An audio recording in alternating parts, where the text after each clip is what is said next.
The success is partly built on capacity building around dealing with whatever is thrown at you. And that we are responsible for feeding people and looking after animals and looking after each other. For food security, we need biosecurity.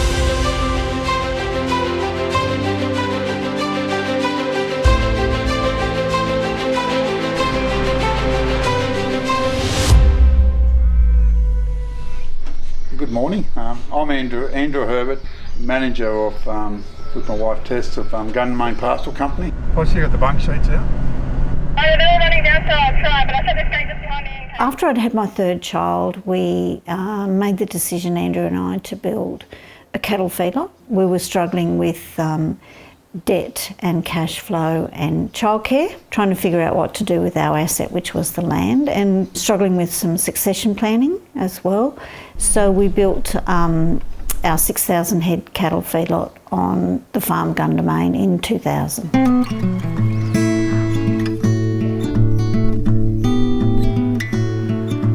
We run a cattle feedlot, and surrounding that we also have an Angus breeding herd, a prime lamb production business and a block where we run merino sheep. We see diversification as a big part of our business, particularly in risk mitigation. We also like that the businesses are a little bit vertically integrated towards each other and we can run one into the other.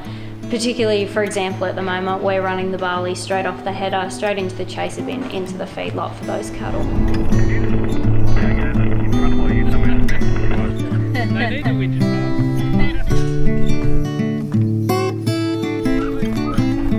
Our day on the feedlot is very regimented and very time driven. Health is checked at the same time every day. My husband calls the feedlot like the Truman Show, that everything happens at the same time every day. Within the feed yard, we sort of try to run it very structured every day, where we need to get the first feeds out by 7 a.m. Whoever's doing the feed truck in the morning, they'll be checking the bunks and doing an aggression score so we know where the cattle are up to. And then at 11 a.m. we go and check the bunks again to see how much food's left and allocate the feed for the afternoon.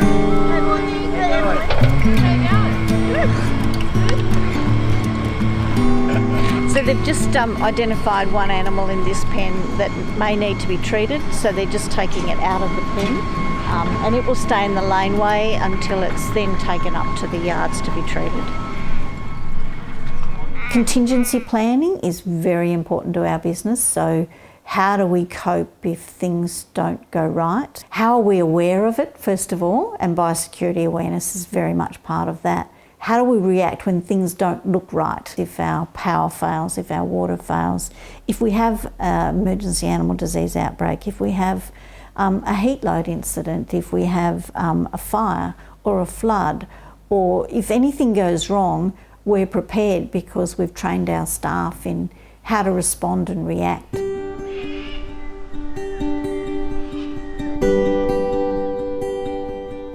The 14th of November last year, 2022, we had a big flash flood hit Eugowra, and it was the biggest lesson of resilience I've ever had, and I think I'll possibly ever experience in my life. And last night we had a few beers. It was the 1 year anniversary of a big flood in town where 2 people died. So it was a bit tough. And Scott, who will be driving the feed truck, he spent 8 hours on his roof with his kids waiting for a helicopter to lift him off. And here, that's Scott in the truck now.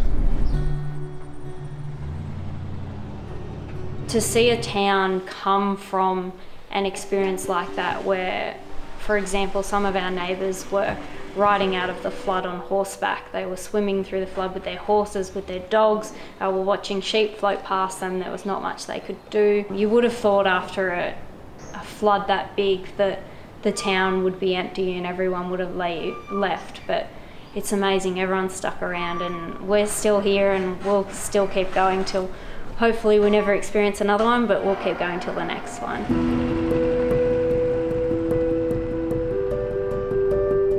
What biosecurity means to me is to keep our operations, our animals, our people, our land secure from any incursions which could affect our business, our markets, our animals, and even our people, to examine our systems and our processes so that we can continue to produce healthy, safe food, and that our animals are healthy and safe, and that our people are safe. And people struggle with that concept.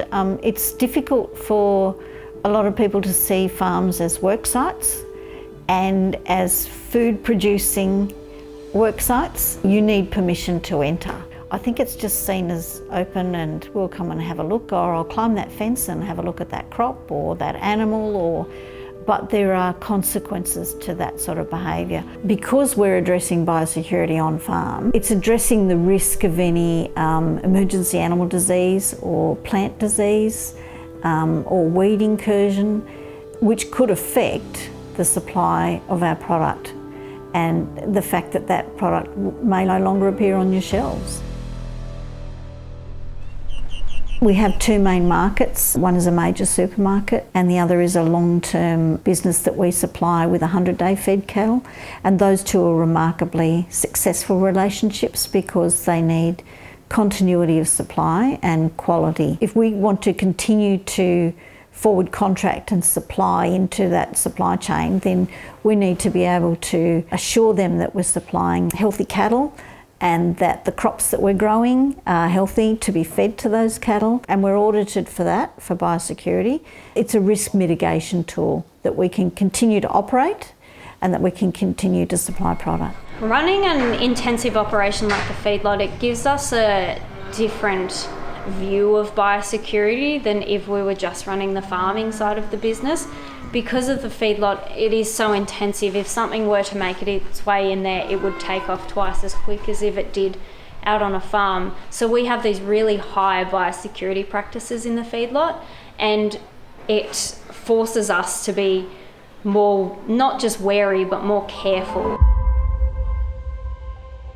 There's a legacy involved in the farm. Andrew and I have purchased land over time, so it's a larger farm than it was when we started as well. Our family's been on this side 150 years, sort of we're fifth generation farmers, so to continue it on, we sort of like to look at this as being a bit of a family heirloom and that we want to pass on to the next generation.